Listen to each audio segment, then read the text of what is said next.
Hey, how's it going, everyone? My name is Derek Afasi. I'm the owner of Afasi Financial Group.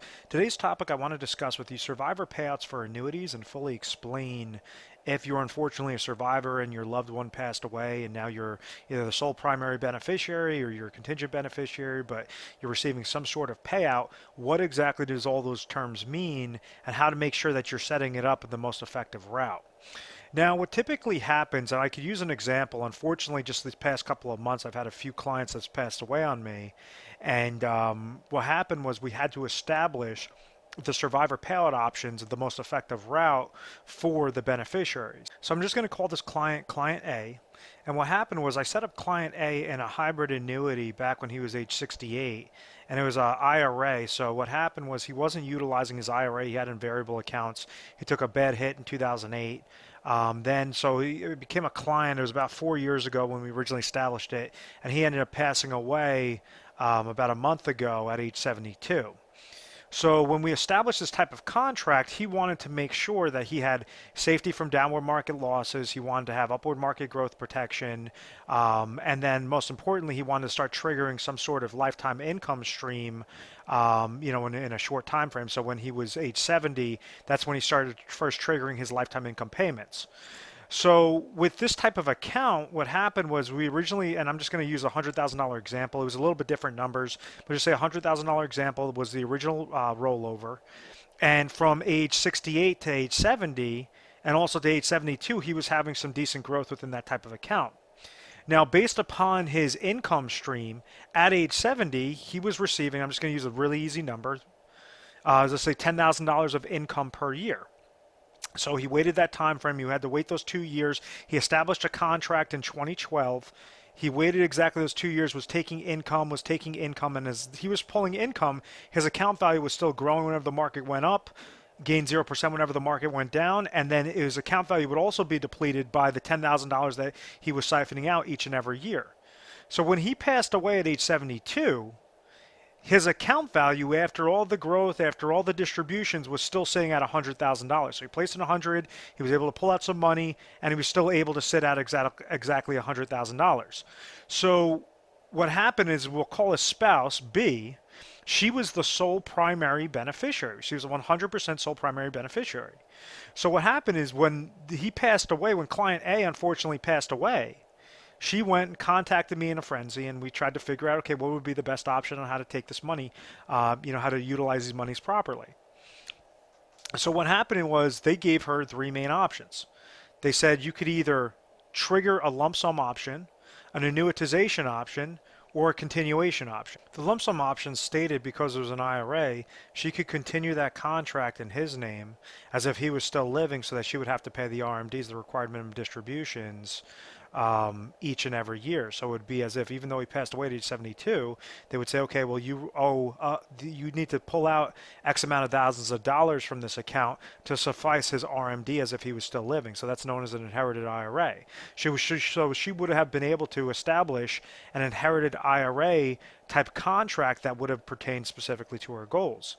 The second option, because she was age 60, she stated that, you know what, I've already set up a good income plan, and we established this for her 4 years prior, an income plan. God forbid if something was to happen to him, that she would still have all of her expenses were covered, or both of them would still have all their expenses covered. So she didn't need to pull out any sort of RMD requirements. So the other option was saying she could take it in the form of a lump sum in her name, but it would still be a qualified lump sum in her name.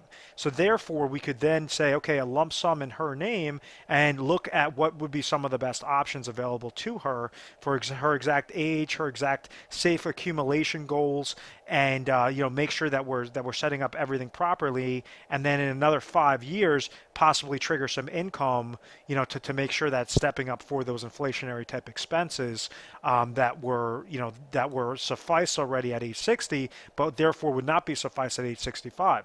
So that was a specific way that we were able to say, okay, the lump sum amount could be extremely effective in her situation, because rather than go into an inherited IRA, which a lot of individuals just assume, you could actually place it over in your own name and make it specific to exactly what your goals are. The second option was they said, okay, with $100,000 to help the tax burden, what we'll do is we could pay you like a 5-year period certain.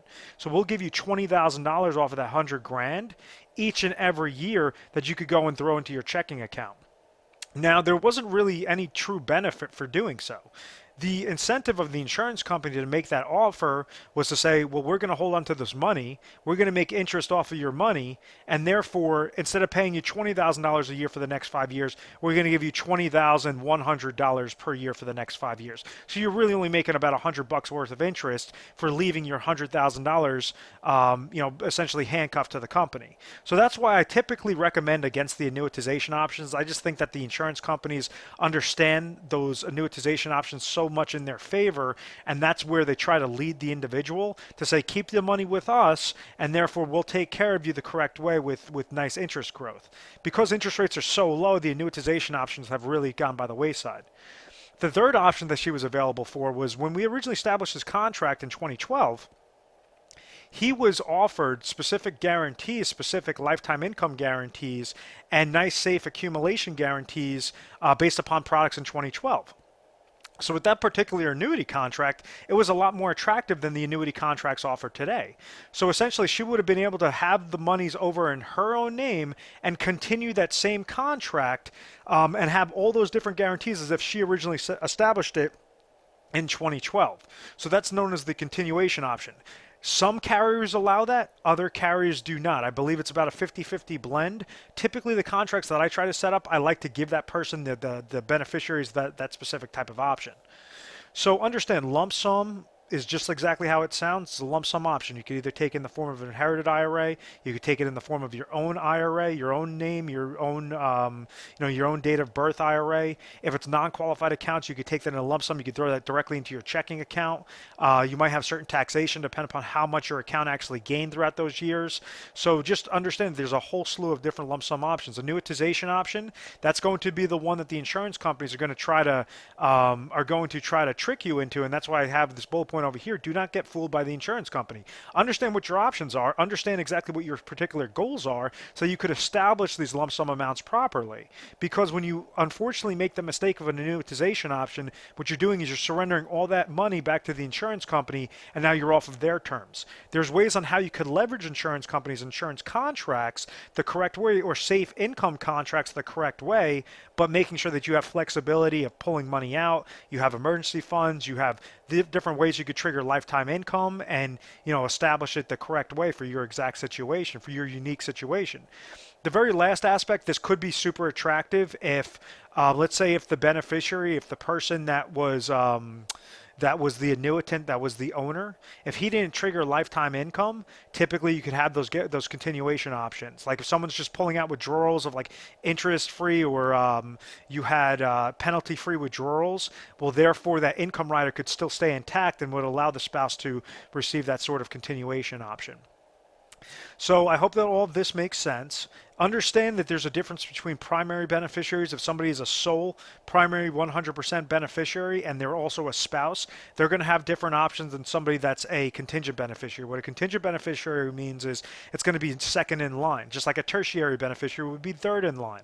So if you have spouse B that passed away before client A, and client A had two children, C and D, as contingent beneficiaries, will therefore B, if A outlived B, well then C and D would therefore become the new primary beneficiaries off of whatever that percentage split was.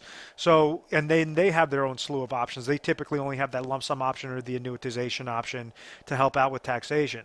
So there's a whole couple of different ways on how to set that up properly, and it all goes by age. It all goes by what your income amounts are. Like, do you have a proper income plan set up? Do you have a proper emergency plan set up? Do you have a proper inflationary protection plan set up? And to make sure that you're molding it specifically, to your exact situation. That's what this last bullet point talks about: is customized to your specific situation. Don't go into these things blindly. Make sure that you're dealing with experts that handle this on a daily basis. And that's something that we try to help you guys out with. At any point in time, we're available 24/7, 24 hours a day, 7 days a week, mornings, nights, weekends, holidays, whatever the case may be. Because of our volume on a national basis, we always want to make sure that we're available to you guys. If you unfortunately came into a survivor payout option and you want to understand how to properly pull out those monies or how to leverage it to and customize a plan specific to your situation with those either lump sum payouts, the annuitization, or the continuation options, please give us a call. It's 1-800-566-1002. We are A+ rated on the Better Business Bureau. We've always had very good reviews. We've never had any complaints. It's because of this methodical process. We are an independent agency, so therefore we're going to give you unbiased information. We're going to try to educate you first and foremost, help you understand the generic concepts of how to properly, utilize your strategies the best way possible, and then see which route would be the best way to go. So on average, we utilize about 1,300 to 1,200 different strategy scenarios products per individual that calls in, and then from there we go through our top 3 options. And this process is known as our Retire Sharp planning system. At any point in time, you could also review our website, retiresharp.com with a P. But also make sure to feel free to subscribe to our YouTube channel, Retire Sharp, so you have access to the most updated videos. I hope you guys enjoyed this video. I hope you at least learned some things, and we look forward to speaking with you. Thank you so much.